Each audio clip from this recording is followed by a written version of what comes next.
A las 3 de la madrugada me despertó el sonido del teléfono.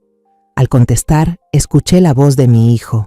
«Mamá, ábreme la puerta, hace mucho frío aquí afuera».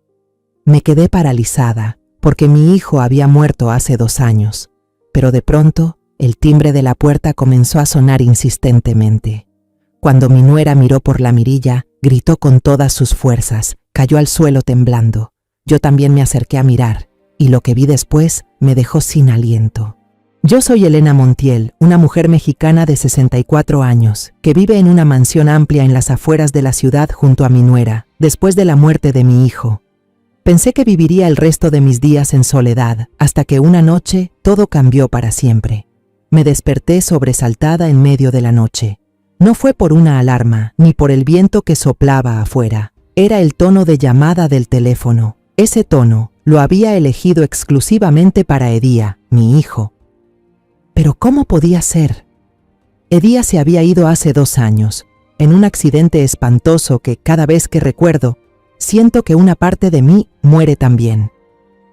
La habitación estaba completamente a oscuras, solo iluminada por el brillo azul tenue del celular en la mesita de noche. Entrecerré los ojos, tratando de ver con claridad. Las letras en la pantalla bailaban frente a mí. Edía, hijo querido. Sentí que me apretaban el pecho, el aire se me atascó en la garganta. Edía había muerto. Yo misma organicé su funeral. Lloré abrazando su foto hasta quedarme sin lágrimas. Entonces, ¿por qué? ¿Por qué su nombre aparecía allí, y justo ahora? Mis manos temblaban tanto que casi se me cae el celular al tratar de tomarlo. Deslicé el dedo por la pantalla, acepté la llamada. Me lo puse en el oído, conteniendo el aliento. Un segundo de silencio que pareció una eternidad. Luego, una voz sonó, grave, algo ronca, tan familiar que me partió el alma. «Mamá». Me quedé congelada. Era Edía. No podía haber duda. Esa voz la escuché miles de veces, cuando era niño, cuando creció, cuando se reía o me consolaba. Pero ahora, esa voz venía acompañada del viento helado y del castañeteo de dientes. «Ábreme la puerta. Hace mucho frío aquí afuera». La llamada se cortó de golpe. La pantalla del celular se apagó y yo me quedé sentada allí, en esa cama inmensa, con el cuerpo rígido. Un sudor frío me bajó por la nuca y recorrió la espalda. Me levanté tambaleando, sin encender la luz. Salí corriendo del cuarto y atravesé el pasillo largo y oscuro. Al final del pasillo estaba el cuarto de Valentina, mi nuera, la única persona que me quedaba después de que Edía se fue. Golpeé la puerta una y otra vez, con la voz quebrada. «Valentina, abre la puerta. Valentina». La puerta se abrió de golpe. Valentina estaba ahí, con el pelo revuelto, los ojos hinchados por el sueño y una expresión de molestia. «¿Mamá? ¿Qué pasa a esta hora?». Cruzó los brazos, mirándome como si estuviera exagerando. La tomé del brazo, jadeando, con la voz entrecortada. «Edía, me llamó. Dijo que está en la puerta, que tiene frío». Valentina frunció el ceño, dio un paso atrás y soltó mi brazo. Sus ojos mostraban un leve fastidio. «Otra vez tuvo una pesadilla, mamá», dijo con tono neutro. «Extraña mucho a Edía. Vuelva a la cama, no le dé más vueltas al asunto». Sus palabras cayeron sobre mí como agua helada.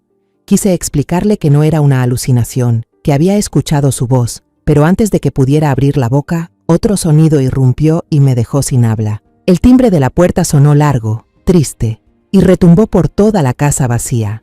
Valentina y yo nos quedamos paralizadas. Nos miramos sin decir nada. Su expresión soñolienta desapareció al instante, reemplazada por puro terror. Su rostro se volvió blanco, sus labios se movían como si intentara hablar, pero no salía ningún sonido. Susurró, con la voz temblorosa, casi inaudible: «No, eso no puede ser».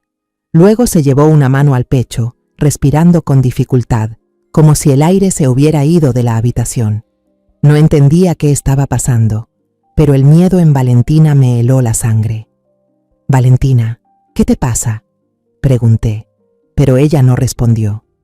Retrocedió, apoyándose contra la pared, con la mirada clavada hacia las escaleras. «Déjame ver, dijo con voz entrecortada, y salió corriendo escaleras abajo, hacia la oscuridad.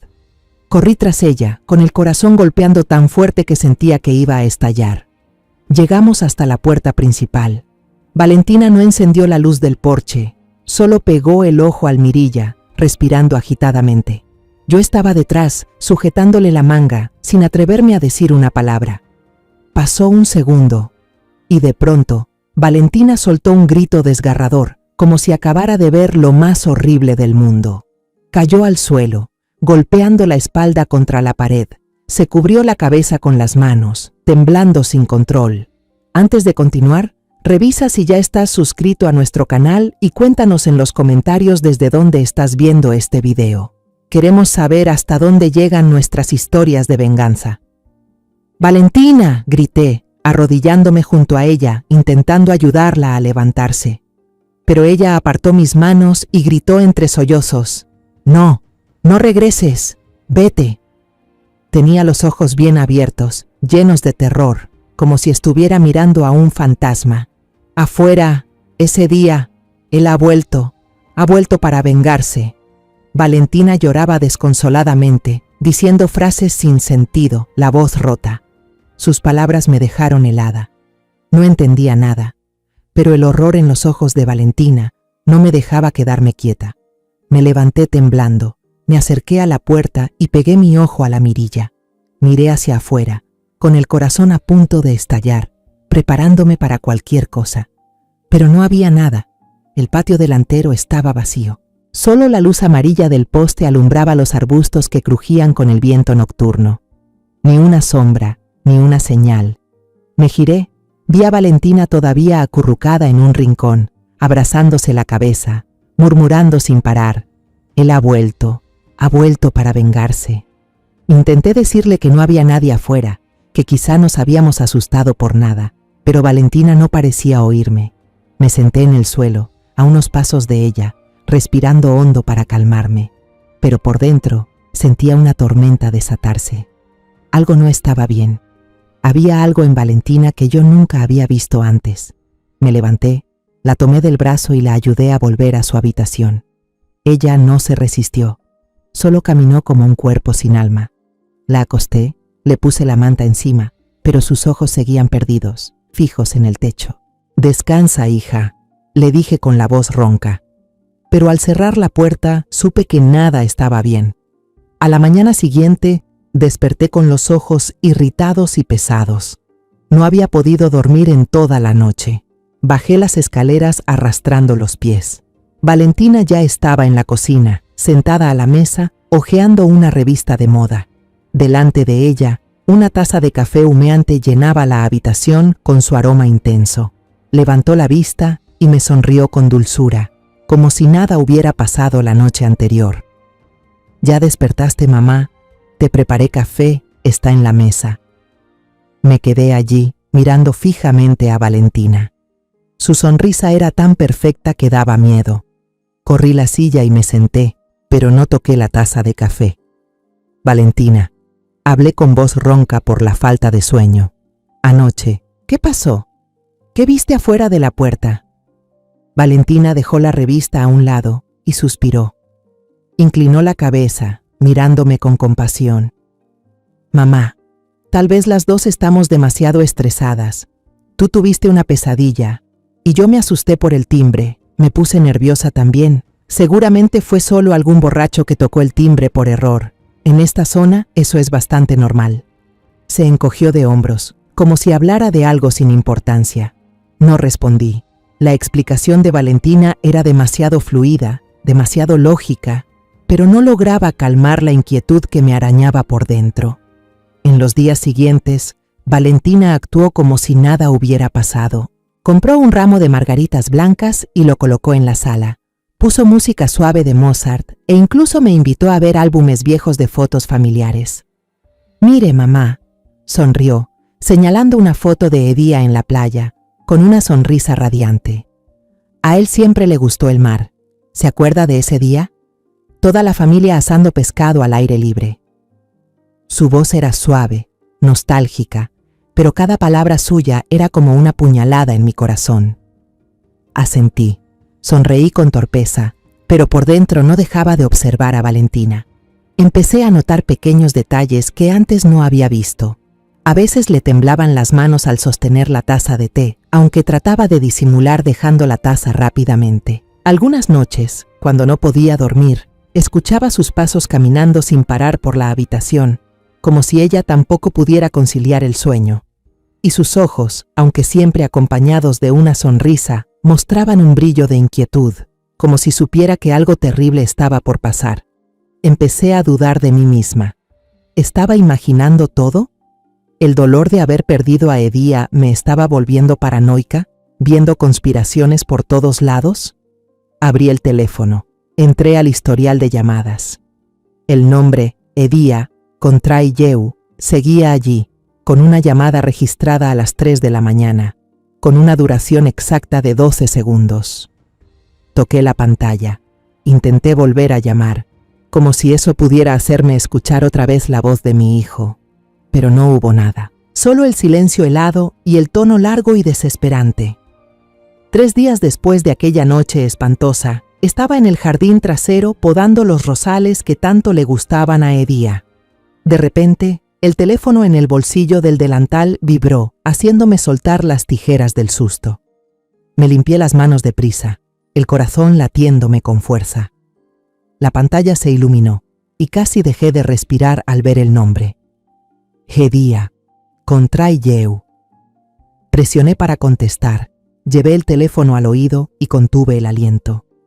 Esta vez no hubo viento ni castañeteo de dientes. La voz al otro lado era tranquila, clara, sin interferencias. Mamá, soy yo.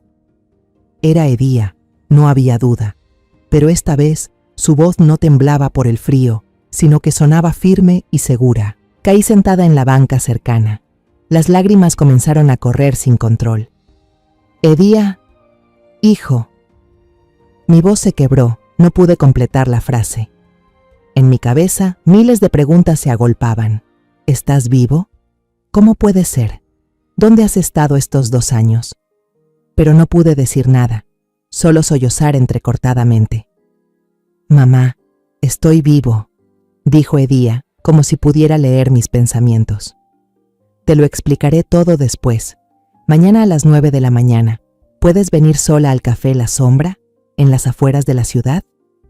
La voz de mi hijo se endureció, con una cautela que nunca antes le había escuchado. No dejes que Valentina se entere, bajo ninguna circunstancia. Luego la llamada se cortó, sin una palabra de despedida. Me quedé inmóvil en el jardín, con el teléfono aún apretado en la mano. El sol de la tarde iluminaba los rosales, haciendo que las espinas brillaran como pequeños cuchillos. Las palabras de Edía resonaban en mi cabeza. No dejes que Valentina se entere. ¿Por qué? Valentina es su esposa, la que ha estado a mi lado durante estos 2 años, compartiendo el dolor de su pérdida. Pero entonces recordé la mirada de horror en sus ojos aquella noche, sus gritos y sus murmullos sobre venganza. Una corazonada helada despertó en mí.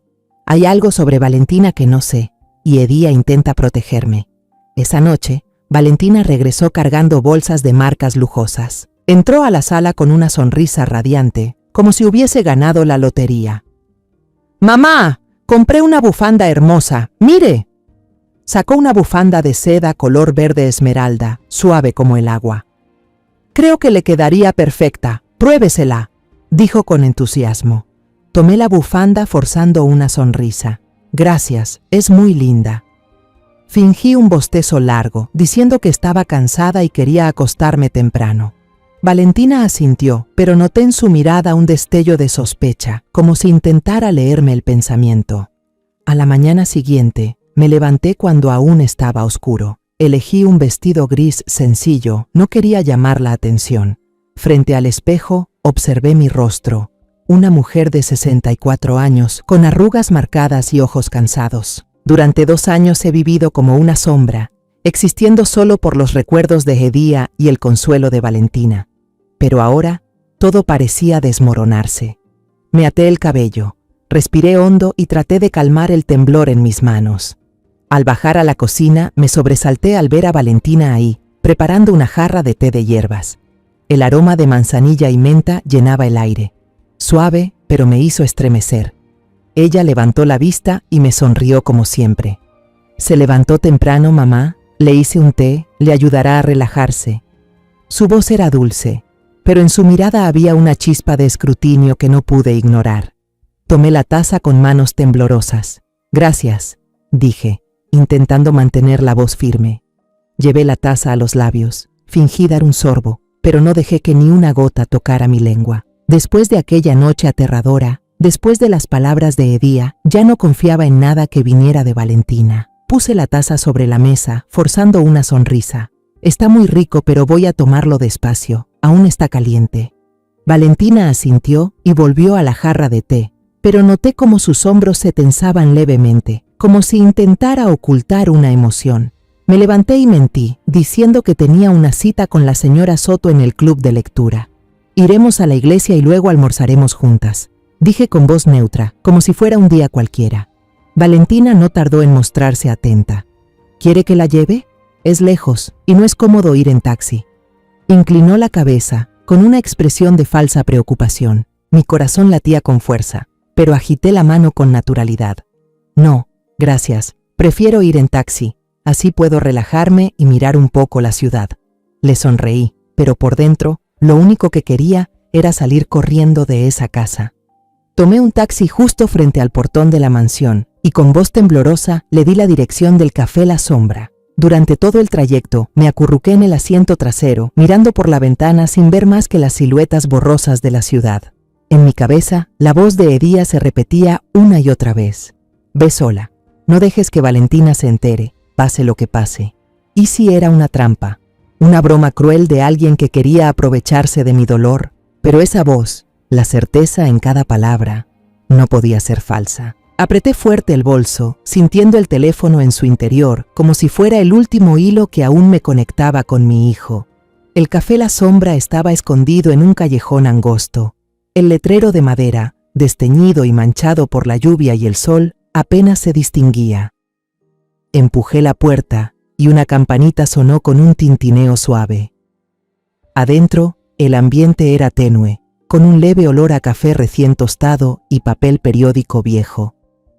Solo había unos pocos clientes mayores, sentados por aquí y por allá, en silencio, leyendo o tomando su café. Recorrí el lugar con la mirada, el corazón latiendo con fuerza, y entonces lo vi. En la esquina más alejada, junto a una ventana cubierta por enredaderas, un hombre estaba sentado de espaldas. Su figura, los hombros anchos pero delgados, el cabello oscuro y espeso cayéndole desordenado sobre la nuca, todo me resultaba dolorosamente familiar. Aunque era mucho más delgado que el Edía que yo recordaba, lo reconocí al instante. Era mi hijo. El corazón se me detuvo por un segundo, para luego latir con tanta fuerza que sentí que me iba a estallar. Me acerqué paso a paso, con la sensación de que si me apuraba, aquella imagen se disolvería como un sueño. A solo unos pasos, el hombre pareció percibir mi presencia. Giró lentamente la cabeza. Y sí, era él. El rostro de mi hijo lucía demacrado, la piel quemada por el sol, con ojeras profundas bajo los ojos. Tenía una pequeña cicatriz en la frente, algo que antes no estaba ahí y que me dolió ver. Pero sus ojos, esos ojos cálidos y brillantes, que siempre me miraban con amor incondicional, eran los de mi Edía. Antes de continuar, si esta historia ha tocado tu corazón, compártela con alguien que ames o déjame unas palabras en los comentarios. Me encantaría escucharte. Ahora volvamos a la historia. Edía se levantó de golpe y la silla de madera rechinó bajo su peso. No pude aguantar más. Corrí hacia él, lo abracé con fuerza y rompí en llanto. Las lágrimas caían sin control, empapando su camisa vieja y gastada. Edía, tú, ¿por qué?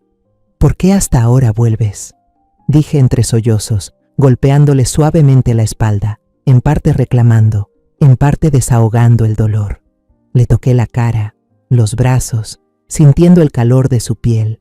Necesitaba asegurarme de que no era un fantasma. Era él, mi hijo de carne y hueso, de pie frente a mí. Edía me abrazó con fuerza. Los hombros le temblaban. Perdóname, mamá. Perdóname. dijo con la voz quebrada. En su ropa olí el salitre del mar y un rastro de humo de leña, como si hubiera sobrevivido a días duros que yo ni siquiera podía imaginar. Nos quedamos así, abrazados en medio de aquel pequeño café, sin importar las miradas curiosas de los pocos clientes. En ese instante, el mundo se detuvo. Mi hijo había vuelto. Un milagro había ocurrido. Después de un largo rato, por fin nos soltamos. Edía me acercó una silla con la voz ronca. «Mamá, siéntate».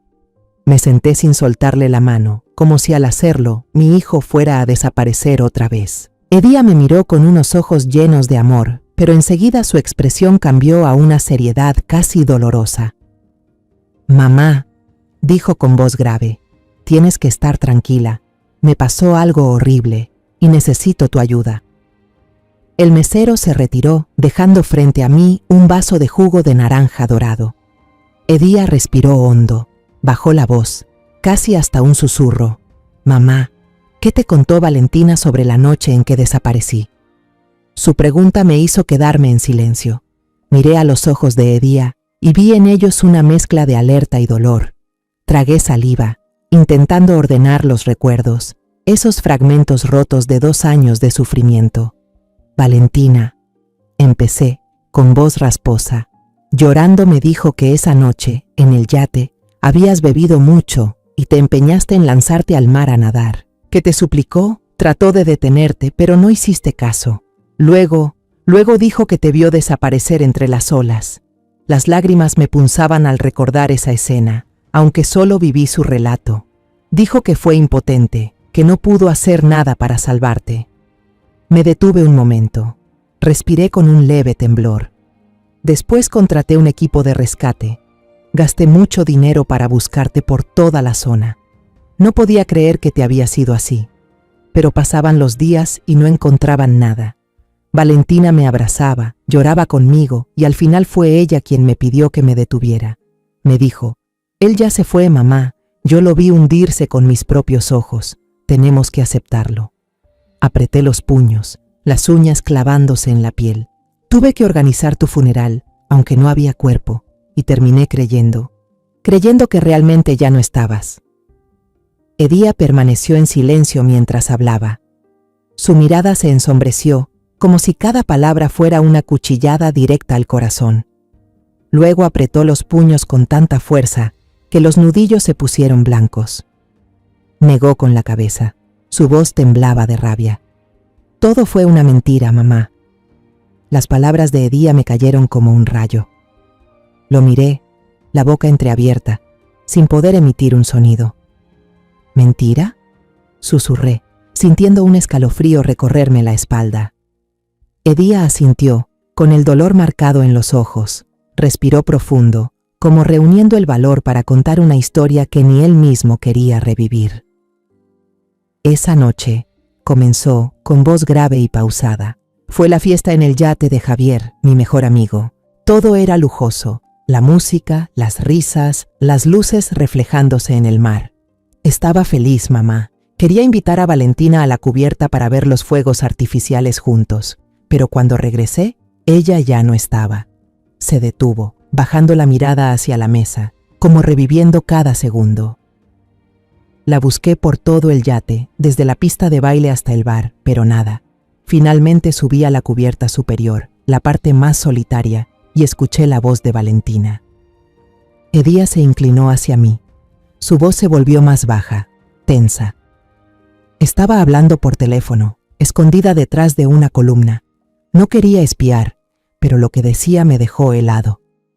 La póliza del seguro, esa vieja, un infarto repentino. Nadie sospechará nada. La voz de Edía se quebró. Agarró con fuerza el borde de la mesa como tratando de contener la ira.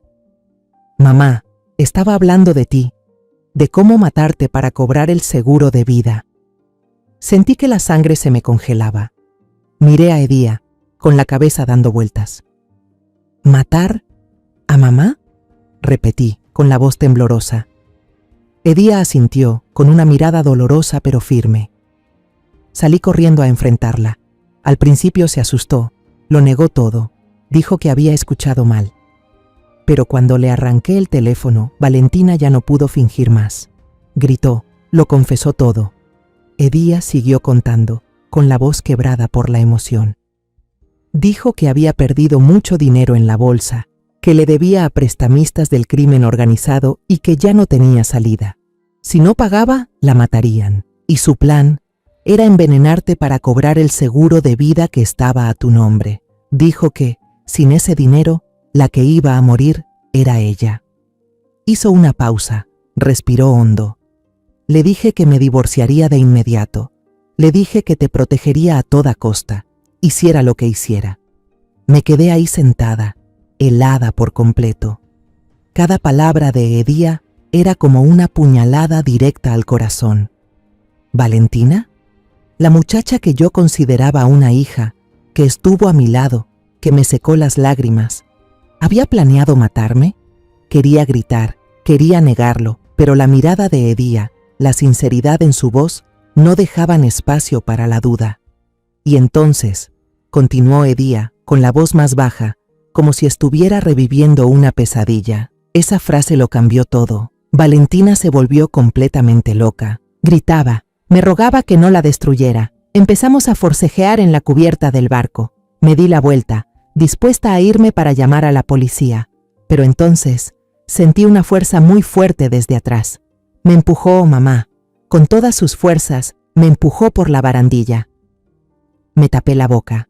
Las lágrimas me brotaron sin control. Edía, susurré, pero ella negó con la cabeza, indicándome que siguiera escuchando. Lo último que recuerdo fue el golpe helado del agua. Vi a Valentina de pie en la cubierta, mirándome desde arriba con una mirada vacía, sin un grito de ayuda, sin un rastro de arrepentimiento. Luego se dio la vuelta y se fue, como si yo nunca hubiera existido. Me llevé la mano al pecho, sentí que el corazón se me oprimía. La imagen de Edía cayendo al mar, sola en la oscuridad, me destrozaba. ¿Cómo sobreviviste?, pregunté, con la voz temblorosa. Edía sonrió con tristeza. No lo sé con certeza, mamá. Las olas me arrastraron hasta unas rocas cerca de la orilla.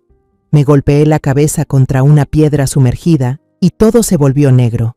Cuando desperté, estaba en una cabañita junto al mar.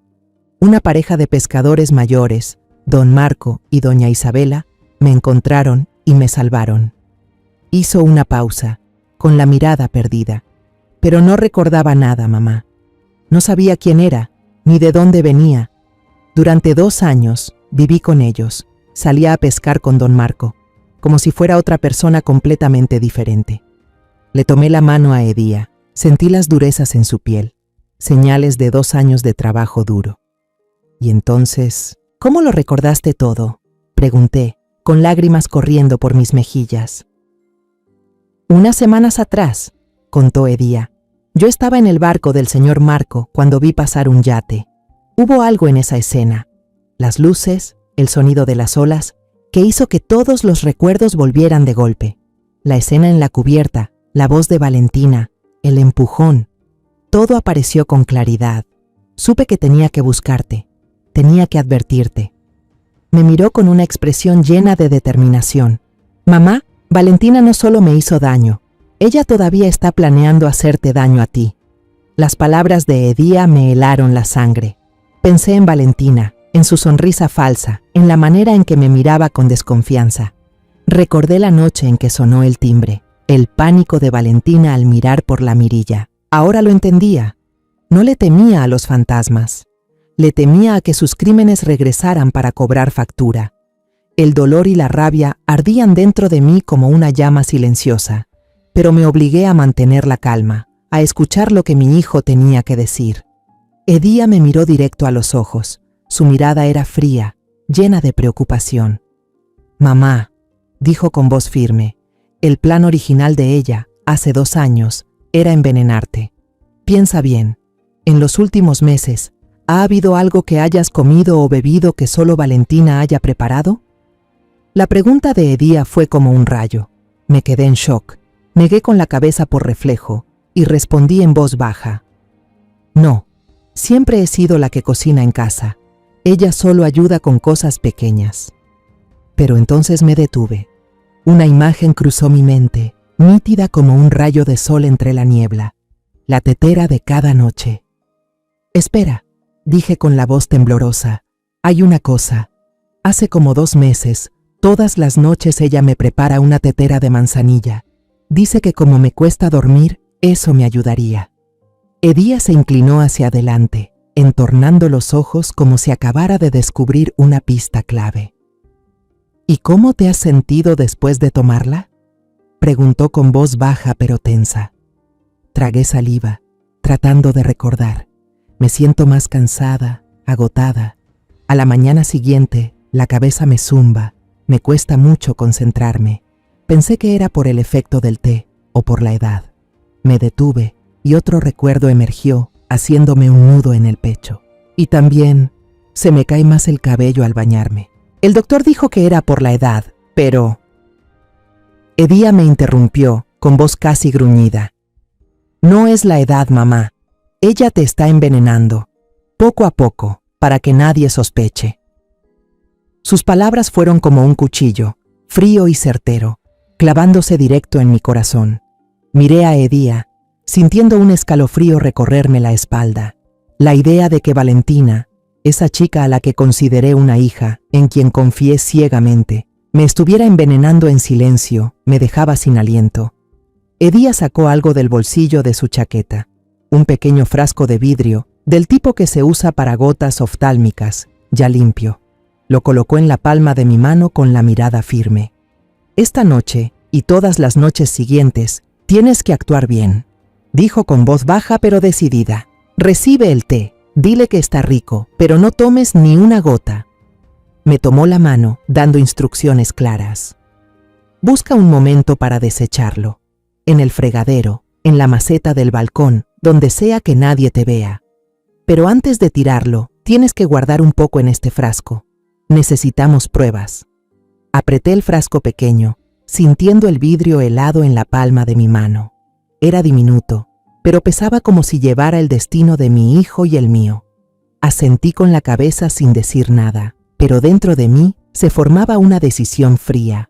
Haría lo que Edía me dijo. Iba a desenmascarar a Valentina, por doloroso que fuera. La conversación terminó. Edía pagó la cuenta y se fue con prisa, pidiéndome que me quedara 15 minutos más para evitar cruzarme con alguien conocido. Me quedé ahí, mirando el vaso de jugo de naranja frente a mí, pero no podía beber. Cada sonido en el café, el tintinear de un vaso, el murmullo de un cliente, me hacía sobresaltarme. Me sentía como un animal acorralado, tratando de mantener la calma en su jaula.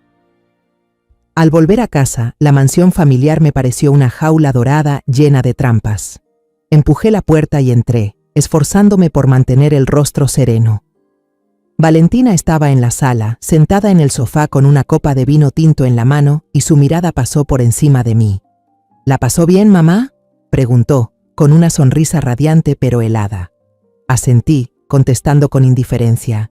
«Sí, muy bien, hija». Me encontré con doña Soto, hablamos un rato y terminé algo cansada. Me di la vuelta, evitando su mirada, sintiendo los vellos de la nuca erizarse. Esa noche, mi corazón latía con fuerza cuando Valentina entró a la sala con una taza de porcelana blanca humeante en las manos. El suave aroma a manzanilla, que antes me relajaba, ahora olía a muerte. «Aquí está su té, mamá», dijo colocando la taza frente a mí con una sonrisa perfecta. La tomé, tratando de que no se notara el temblor de mis manos. «Gracias, hija», dije, acercando la taza a los labios y fingiendo un sorbo. Sonreí con voz suave. «Siempre haces el mejor té». Valentina asintió, volvió al sofá y encendió un programa de moda en la televisión. La miré de reojo. Parecía concentrada en la pantalla, pero yo sabía que no podía confiarme. «Voy por mis lentes al despacho», dije, levantándome con la taza en la mano. Valentina solo asintió, sin mirarme. Caminé rápido hacia la cocina, el corazón a punto de salirme del pecho. Mis manos temblaban mientras abría el frasco pequeño, vertiendo con cuidado un poco del té dentro. El aroma a manzanilla se intensificó al inclinar la taza, y un escalofrío me recorrió. Tiré el resto del té por el fregadero y abrí el grifo con fuerza para borrar cualquier rastro. Escondí el frasco en el fondo del bolsillo del batín, colgándolo luego en el vestidor, un lugar que Valentina rara vez visitaba. Al volver a la sala, me senté fingiendo cansancio. La edad ya me está afectando, hija. La vista me falla bastante, dije, forzando una sonrisa. Valentina me miró con un destello de desconcierto, pero pronto sonrió de nuevo. Descanse, mamá, no trasnoché tanto. Su voz era dulce, pero yo sentía la falsedad en cada palabra. Esa noche, me acosté en la cama con los ojos abiertos mirando al techo. El frasco de vidrio pesaba en mi mente como una losa. A la mañana siguiente, al bajar las escaleras, Valentina ya estaba en la cocina preparando el desayuno. El olor a pan tostado y café llenaba el ambiente, pero a mí solo me daba escalofríos. Ella levantó la vista, con su sonrisa resplandeciente de siempre. ¿Ya despertó, mamá? ¿Durmió mejor anoche? ¿Le hizo bien mi té? Su voz era suave, atenta, pero detecté un matiz inquisitivo en su mirada. Asentí, forzando una sonrisa. Sí, dormí como un tronco. Tu té realmente funciona. La mentira salió con facilidad, pero mi corazón latía con fuerza, como si temiera que Valentina pudiera leerme el alma. Desayunamos juntas, pero yo apenas probé un pedazo de pan, con la excusa de que me dolía el estómago. Valentina asintió, pero noté que me observaba de reojo, como si estuviera evaluando cada uno de mis movimientos. Mamá, acuérdese de tomar sus vitaminas, dijo con voz dulce. Asentí, pero por dentro me prometí no tocar nada que ella hubiera preparado. Después del desayuno, fingí que necesitaba ir al supermercado por productos frescos. Antes de salir de casa, entré al vestidor, envolví con cuidado el frasco de vidrio en un pañuelo de seda y lo escondí en el fondo de mi bolso. El frío del vidrio me recordó el peso de la responsabilidad que cargaba. Quedé de verme con Edía en el estacionamiento subterráneo del supermercado. Un lugar lleno de gente, pero donde nadie se fija en nadie. Cuando el taxi se detuvo, bajé con el corazón acelerado, sintiéndome como una espía en una película de suspenso. Miré a mi alrededor, el corazón latiendo con fuerza, y vi la vieja camioneta de Edía estacionada en una esquina apartada. Mi hijo estaba en el asiento del conductor, su mirada aguda escaneando el lugar como si esperara un peligro inminente. Abrí rápido la puerta y me senté en el asiento del copiloto. Sin decir una palabra, saqué el pañuelo de seda y se lo entregué a Edía.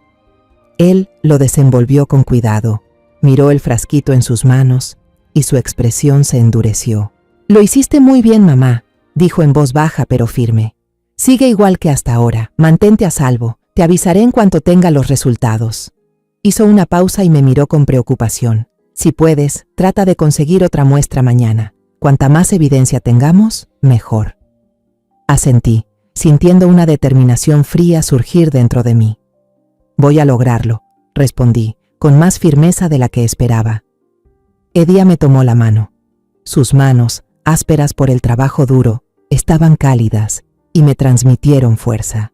«Confío en usted, mamá», susurró, y por un momento sentí que éramos uno solo, madre e hijo, enfrentando la oscuridad que nos rodeaba. Los 3 días siguientes se sintieron como 3 siglos. Cada noche repetía mi acto. Recibía la taza de té que me ofrecía Valentina, fingía dar un sorbo, elogiaba su sabor y luego buscaba cómo deshacerme de ella. Una noche, vertí el té en la maceta del balcón, viendo las gotas desaparecer en la tierra como si enterrara un secreto horrible. Otra noche, lo arrojé en el lavabo del baño, abriendo la llave con fuerza para borrar cualquier rastro. Cada vez que lo hacía, el corazón me latía con fuerza, temiendo que Valentina apareciera de repente y descubriera todo. Valentina parecía cada vez más impaciente. Empezó a hacer preguntas raras, como si estuviera tanteando el terreno. «¿Se siente rara, mamá? Últimamente la veo un poco cansada», decía mientras me observaba. Respondía vagamente. «Sí, será la edad, que ya me canso más». Pero notaba en su mirada un cambio, como si no quedara satisfecha con mi respuesta. Una vez me preguntó, «¿La comida le sabe bien? He notado que casi no come». Le sonreí y le dije que estaba a dieta, pero por dentro sabía que ya sospechaba algo. La tarde del tercer día, Estaba regando las plantas del porche, tratando de mantener mis manos firmes. El celular vibró en mi bolsillo, haciéndome dar un salto y derramar un poco de agua al suelo. Me sequé las manos rápido y contesté. Era Edía. Mamá. Su voz sonaba urgente pero serena. Ya tengo los resultados. Necesito verla ahora, en el mismo lugar de siempre. No pregunté nada. Solo asentí, aunque él no podía verme. Dije que saldría a comprar vitaminas. Me puse un abrigo grueso para esconder el segundo frasco que había conseguido la noche anterior. En el estacionamiento, volví a subirme a la camioneta de Edía. Esta vez, mi hijo no dijo nada. Solo me entregó en silencio una hoja tamaño carta doblada en 4. La abrí con las manos temblorosas. Era un resultado de análisis de un laboratorio privado. No entendía los términos químicos largos, pero mis ojos se clavaron en una palabra rodeada con bolígrafo rojo. Arsénico. Debajo, una nota escrita a mano me heló la sangre. Concentración baja. No causa muerte inmediata, pero se acumula en el cuerpo y conduce a insuficiencia hepática, renal y muerte en unos meses. Método extremadamente sofisticado. La hoja se deslizó de mis manos y cayó al suelo del auto. Me tapé la boca, conteniendo un sollozo. Así que era cierto. Ya no era sospecha ni intuición. Era la prueba de un plan de asesinato a sangre fría. Valentina, la joven que alguna vez amé y consideré familia, me estaba envenenando en silencio, gota a gota, día tras día. Pensé en las tazas de té de manzanilla, en su sonrisa falsa, y sentí una oleada de rabia mezclada con dolor subirme por el pecho. Edía tomó mi mano. La suya era cálida y firme. Mamá, dijo, con voz baja pero decidida, ya tenemos la prueba de que ella quiere matarte. Pero para reabrir el caso de hace 2 años, necesitamos más. Necesitamos un experto. Lo miré a los ojos. El shock dio paso a una determinación fría. Respiré hondo y respondí con firmeza. Conozco a alguien, Emilio Rivas. Fue jefe de policía, amigo de tu padre. Ahora tiene una agencia de detectives privados. Le debe un favor a nuestra familia. Hace años, tu papá le salvó la vida durante un asalto a un banco. Al día siguiente, llamé a Emilio Rivas. Su voz respondió al segundo tono, grave, calmada, pero con esa agudeza de quien ha lidiado con criminales. Señora Elena, ¿cuánto tiempo? ¿Qué la hace llamarme tan temprano? Tomé aire, tratando de sonar serena. Emilio, es un asunto familiar delicado. Necesito tu ayuda. ¿Podemos vernos hoy? No le conté todo por teléfono, solo lo justo para que entendiera la gravedad del asunto. Emilio aceptó de inmediato, citándome en una fonda escondida en el centro histórico, lejos del bullicio. Fui sola, con un abrigo largo que ocultara mi ansiedad. El lugar era pequeño, con paredes manchadas y olor a aceite viejo. Me sentí como si entrara a otro mundo. Emilio ya estaba ahí, su cabello entrecano, su mirada afilada como una navaja. Se levantó, me dio la mano, pero no sonrió. Señora Elena, no se ve bien. ¿Qué está pasando? Fue directo al grano. Saqué el resultado del examen de arsénico del bolso y lo puse sobre la mesa.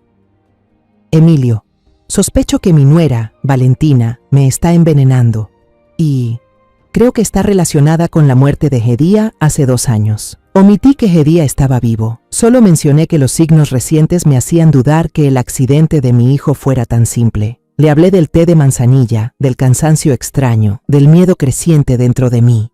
Emilio escuchó en silencio, sin interrumpirme. Miró la hoja, luego me miró a mí, con una mirada tan penetrante que sentí que leía mi alma. Señora Elena, aceptaré este caso. Denme una semana. Al volver a casa, seguí con mi acto, pero ahora estaba más alerta que nunca. No solo con las tazas de té de cada noche, empecé a fijarme en todo. Solo comía lo que yo misma cocinaba de principio a fin. Revisaba con cuidado cada ingrediente. Solo tomaba agua embotellada. Yo misma abría la tapa, aunque eso me hiciera sentir una paranoica. Pero después de lo que contó Edía, después de ese resultado del laboratorio, no podía correr ningún riesgo. Valentina parecía notar mi cambio. Un día, preparó un plato de ensalada de frutas que se veía delicioso lleno de piña, mango y fresas frescas. «Mamá, pruebe esto. Acabo de aprender la receta. Es buenísima para la salud», dijo ella, con una sonrisa radiante. Yo le sonreí, tomé un pedazo de piña y lo llevé a mi boca. Pero cuando ella se dio la vuelta para ir por agua, lo escupí en una servilleta y lo tiré al bote de basura. El corazón me latía con fuerza, temiendo que ella regresara y me descubriera. «Está riquísimo, hija», dije, tratando de sonar natural. Valentina asintió, pero vi cómo su mirada pasaba sobre mí, como si intentara leer mis pensamientos. Una semana pasó tan lenta como un siglo. Valentina estaba cada vez más irritable e insegura. Hacía llamadas en secreto en su habitación, con un tono apurado y en voz baja. Una vez, al pasar por ahí por casualidad, colgó de golpe y sonrió forzadamente. «Era solo una amiga, mamá. Cosas del trabajo». Pero yo sabía que escondía algo. La falsedad en la sonrisa de Valentina ahora era tan evidente como la luz del día, y me preguntaba por qué antes no lo vi. Exactamente una semana después, Emilio me llamó. Su voz era seria, casi fría. «Señora Elena, tengo lo que usted necesita. Venga a mi oficina, pero no venga sola. Traiga a alguien en quien confíe plenamente». Entendí lo que quería decir. Me comuniqué en secreto con Edía y acordamos encontrarnos cerca de la oficina del detective. Al verla bajar de su vieja camioneta, corrí a abrazarla, con las lágrimas a punto de salir. «Tengo mucho miedo, Edía», le susurré. Ella me apretó los hombros, con voz firme. «No estás sola, mamá. Estoy aquí».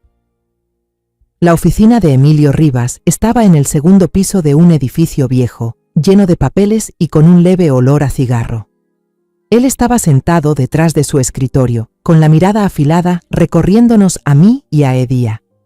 Al ver a Edía, solo frunció un poco el ceño por un segundo y luego asintió, como si ya hubiera adivinado parte de la historia.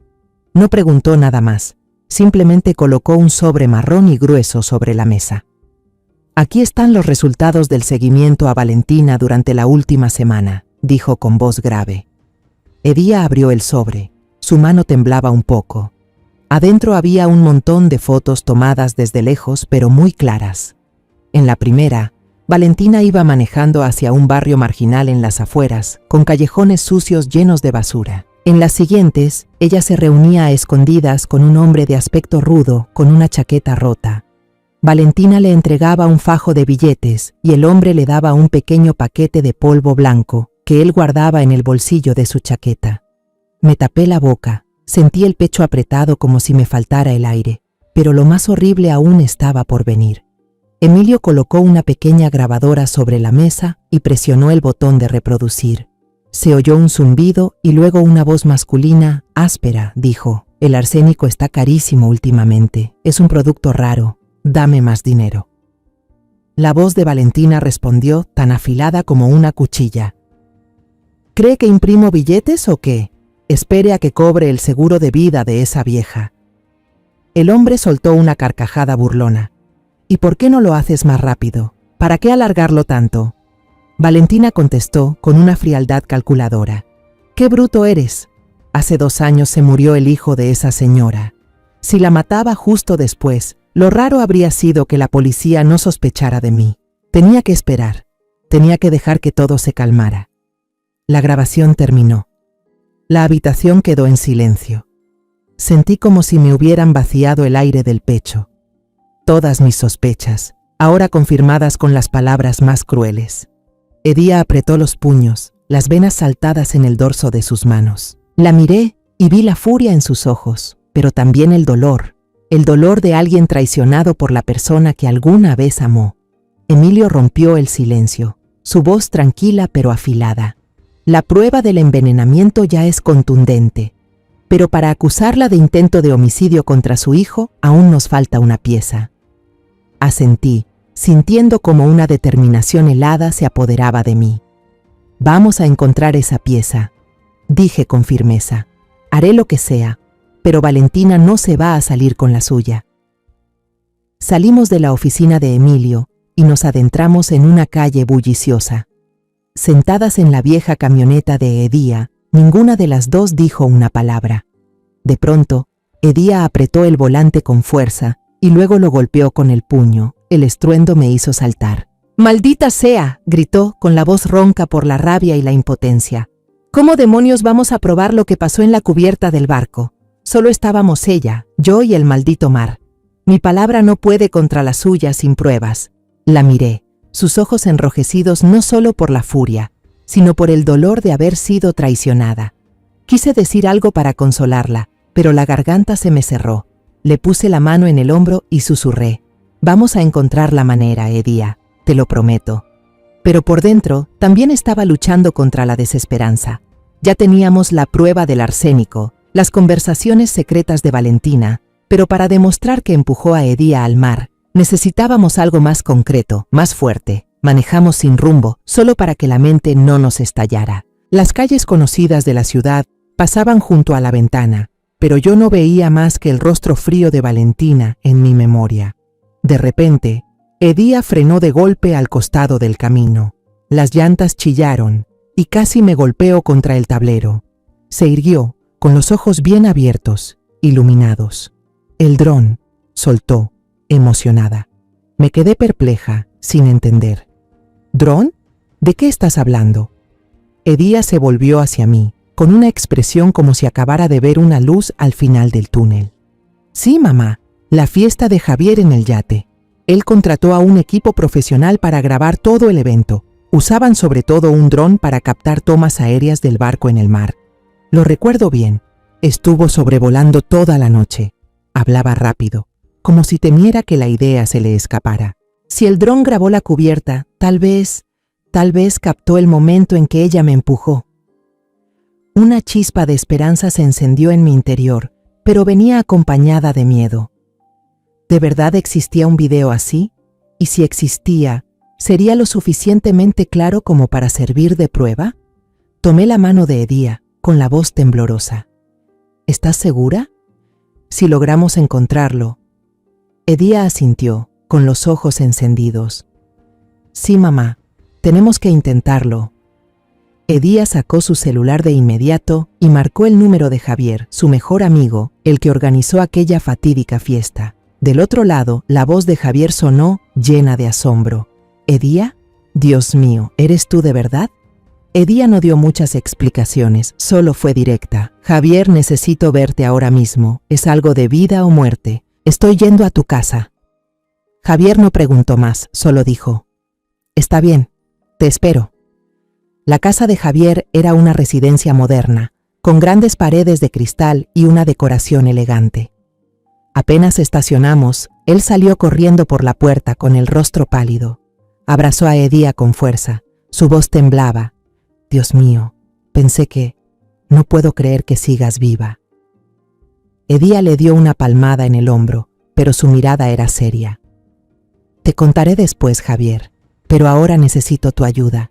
Esto es más importante que cualquier otra cosa». En la sala, Edía le resumió la historia.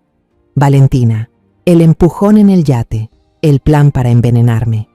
Javier se quedó boquiabierto, sin poder creer lo que escuchaba. Cuando Edía mencionó el flycam, Javier se dio un golpe en la frente, como si de pronto recordara algo. «¡Claro, el flycam!». Se puso de pie de un salto, la voz acelerada. Después del accidente, todos estaban en shock. La fiesta se canceló de inmediato. Yo ya había pagado al equipo de grabación, pero nunca les pedí que editaran ni que revisaran el material. Era demasiado doloroso. Creo que aún tengo los archivos originales. Javier nos llevó a su estudio, donde tenía un sistema de computadoras moderno y una estantería llena de discos duros externos. Se puso a revolverlos, uno por uno, murmurando: «Por suerte tengo la costumbre de respaldarlo todo. Déjenme buscar». Yo me senté, con el corazón latiendo con fuerza, las manos apretando el borde de la silla. Edía se quedó detrás de Javier sin apartar la vista de la pantalla. Cada vez que conectaba un disco nuevo era como si contuviéramos la respiración. Finalmente, Javier exclamó: «Aquí está, yate, material sin editar». Conectó el disco a la computadora y aparecieron decenas de archivos de video en la pantalla. Empezamos a ver uno por uno. Cada segundo parecía durar una eternidad. Las imágenes de la fiesta de hace 2 años revivían. Risas, música, rostros felices.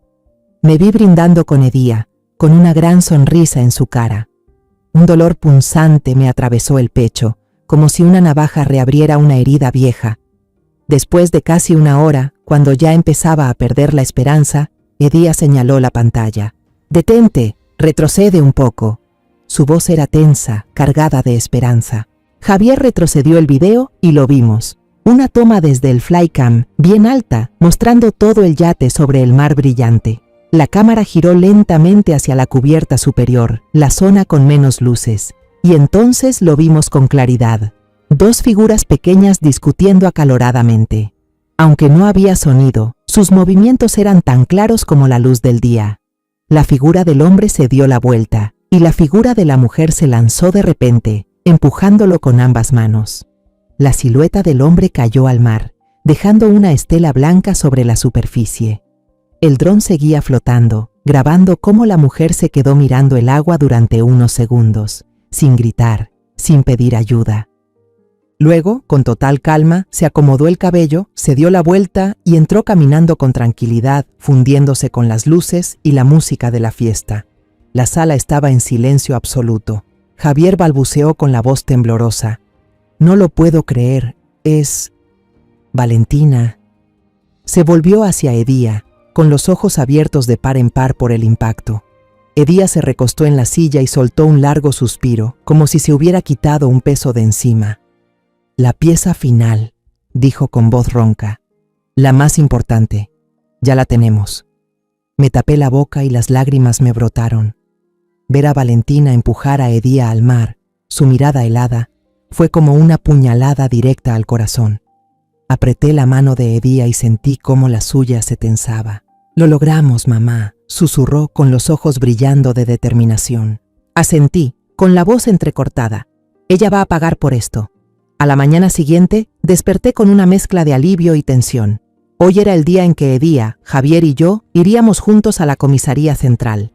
El señor Rivas ya nos esperaba allí, con un viejo portafolio de cuero que contenía todos los documentos que había recopilado. Al verlo, con su cabello entrecano y esa mirada aguda, sentí un rayo de esperanza. Nos condujeron a la oficina del inspector jefe, el señor Ricardo Morales, un hombre de mediana edad con expresión seria y ojos llenos de escepticismo. Cuando empezamos a relatar la historia, se quedó inmóvil, con las manos entrelazadas y el rostro imperturbable. ¿Una persona que murió hace 2 años de repente aparece viva y acusa a su esposa de intento de asesinato?», dijo con voz grave, casi sarcástica. «Suena como una novela barata». Sentí la sangre subir al rostro, pero Edía me apretó la mano debajo de la mesa, indicándome que mantuviera la calma. Se levantó y habló con firmeza. «Señor, no venimos con simples palabras, tenemos pruebas». Entonces comenzamos a presentar todo lo que habíamos reunido. Primero, el análisis de arsénico, con la palabra arsénico rodeada en rojo. El señor Morales frunció el ceño y tomó el papel para examinarlo con detalle. Luego, el señor Rivas entregó un fajo de fotos de Valentina reuniéndose con un traficante de venenos, junto con un audio escalofriante donde ella admitía que retrasó mi muerte para no levantar sospechas. Cada palabra de Valentina en esa grabación fue como una cuchillada, haciéndome temblar de rabia y dolor. Pero el golpe final llegó cuando Edía conectó el disco duro al computador del inspector y reprodujo el video del dron. La sala quedó completamente en silencio. Todos contenían la respiración, con los ojos fijos en la pantalla. La imagen de Valentina empujando a Edía al mar, su mirada fría al observar el agua y luego su tranquilidad al darse la vuelta y alejarse, aparecía con total claridad. Cuando terminó el video, el inspector Morales se recostó en la silla con el rostro endurecido. Nos miró a Edía y a mí, y con voz grave, sin rastro de duda, dijo: «Señora Montiel, lamentamos lo que ha tenido que vivir. Procederemos a arrestar a la señora Valentina de inmediato». Respiré hondo, sintiendo cómo el pecho se me aligeraba, pero sabía que aún no había terminado. Miré al inspector Morales y le dije con firmeza: «Señor, quiero volver a casa antes de que ustedes lleguen. Quiero estar ahí para verla caer». Morales asintió, pero puso una condición. Debe quedarse en la habitación y no intervenir. Acepté, aunque por dentro solo deseaba enfrentarme a Valentina, mirarla a los ojos cuando todo saliera a la luz. Edía se quedó en la comisaría para presentar su declaración oficial, mientras yo tomaba un taxi de regreso a casa, con el corazón latiéndome con fuerza durante todo el trayecto. La mansión estaba extrañamente silenciosa cuando entré. Valentina estaba sentada en la sala, pintándose las uñas de un rojo intenso, y la luz del candelabro hacía que sus uñas brillaran como si estuvieran cubiertas de sangre. Al verme, levantó la cabeza y con tono molesto dijo: «¿Dónde ha estado toda la mañana, mamá? Últimamente sale mucho». No respondí, simplemente subí las escaleras en silencio, sintiendo su mirada clavarse en mí como una hoja helada. Entré a mi habitación, me paré junto a la ventana y miré hacia el patio delantero. 1 hora después, el timbre sonó, agudo y firme. Escuché los pasos de Valentina dirigiéndose a la puerta y su voz chillona: «¿A quién buscan?». Luego, silencio. La voz del inspector Morales se escuchó clara y solemne: «Valentina Rojas queda detenida bajo sospecha de envenenar a la señora Elena Montiel e intento de homicidio contra el señor Edía Montiel». Un grito desgarrador rompió el aire. Se oyeron muebles cayendo, forcejeos. Valentina gritaba, su voz desbordada por el pánico: «¡Están locos! ¡Mi esposo está muerto! ¡Esa vieja me está calumniando!». Salí de la habitación, me paré al borde de la escalera y miré hacia abajo. 2 mujeres policías sujetaban a Valentina por los brazos. Su cabello estaba revuelto y el maquillaje corrido por las lágrimas. Al verme, sus ojos se encendieron con furia. «Usted», gritó señalándome, «todo esto es obra suya, ¿verdad? Usted quiere destruirme». Me quedé allí, sin decir nada, solo la miré con frialdad. El inspector Morales hizo una señal, un oficial encendió una tableta y el video del dron comenzó a reproducirse en la sala. Se veía claramente a Valentina empujando a Edía al mar. No había forma de negarlo. Toda la energía de Valentina pareció desvanecerse. Se desplomó en el suelo, las piernas sin fuerza. Sus gritos se convirtieron en sollozos desesperados. «No, no puede ser», murmuraba, abrazándose la cabeza, como queriendo huir de su propio crimen. Justo cuando le pusieron las esposas a Valentina, recibí una llamada del señor Rivas. Otro grupo de policías había irrumpido en los barrios bajos y capturado al traficante de veneno llamado Polo. Confesó todo, desde haberle proporcionado arsénico a Valentina hasta la llamada en el yate hace 2 años, cuando la presionó para ejecutar el plan. La red de justicia se cerró, sin dejar escape. Cuando el auto policial que transportaba a Valentina se alejó, me quedé de pie frente a la mansión, mirándolo hasta que desapareció. Una sensación de alivio inmenso me invadió, como si me hubieran quitado una piedra de 1000 kilos del pecho. La pesadilla había terminado de verdad. Unos meses después del arresto de Valentina, se celebró el juicio, que atrajo la atención de todo el país. La historia del esposo que volvió de la muerte para desenmascarar a su esposa asesina apareció en todos los periódicos, siendo tema de conversación en cada rincón. Edía y yo entramos en la sala del tribunal, repleta de periodistas con cámaras y micrófonos listos. Los flashes estallaban sin parar, pero no me importaba. Solo quería ver la justicia cumplida, cerrar un capítulo doloroso de mi vida. Nos sentamos en la primera fila, cerca del estrado del juez. Cuando trajeron a Valentina, casi no la reconocí. Estaba demacrada, pálida, su cabello antes brillante ahora opaco y despeinado, vestida con un uniforme gris de prisionera. Mantenía la cabeza baja, sin atreverse a levantarla, sin atreverse a mirar hacia mí o hacia Edía. Al verla, ya no sentí la rabia de antes. Solo quedaba una tristeza profunda, mezclada con algo de compasión. Esa mujer fue parte de mi familia, solía sentarse a mi lado llorando por Edía. Pero todo fue una obra de teatro, una actuación cruel. El juicio fue tenso. El fiscal presentó cada prueba. El análisis que confirmaba la presencia de arsénico, el audio donde se escuchaba la voz fría de Valentina planeando cómo matarme, y el video grabado por un dron, imágenes irrefutables de ella empujando a Edía al mar. Cada prueba era como un martillazo sobre Valentina. Ella se quedó ahí, con los hombros encogidos, las manos fuertemente entrelazadas. Cuando el fiscal le preguntó si tenía algo que decir, Valentina solo bajó la cabeza y murmuró: Yo me declaro culpable. Ni una excusa ni una disculpa. El abogado de Valentina intentó defenderla, diciendo que actuó presionada por las deudas, que estaba arrepentida. La acusada ha vivido con culpa, su señoría, dijo el abogado, señalando a Valentina, que ahora lloraba desconsoladamente. Pero esas lágrimas tardías no podían borrar el crimen a sangre fría que cometió. La miré, recordando las tazas de té de manzanilla, las sonrisas fingidas, y sentí un nudo en el pecho.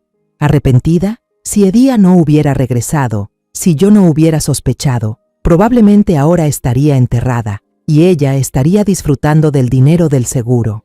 El juez dictó sentencia: cadena perpetua sin posibilidad de indulto.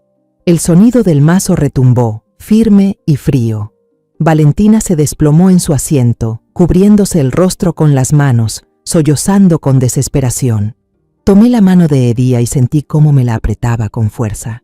No dijimos nada, solo la observamos en silencio mientras se la llevaban, su pequeña figura desapareciendo tras la puerta de hierro. Después del juicio, la ley declaró oficialmente que Edía estaba viva. Se anuló el acta de defunción de mi hijo, y el trámite de divorcio con Valentina se completó de inmediato. Cuando recibió los papeles del divorcio, Edía los miró apenas un segundo, luego los dobló y dijo con voz grave: Se acabó un capítulo. Lo abracé y susurré: Mereces un nuevo comienzo, Edía.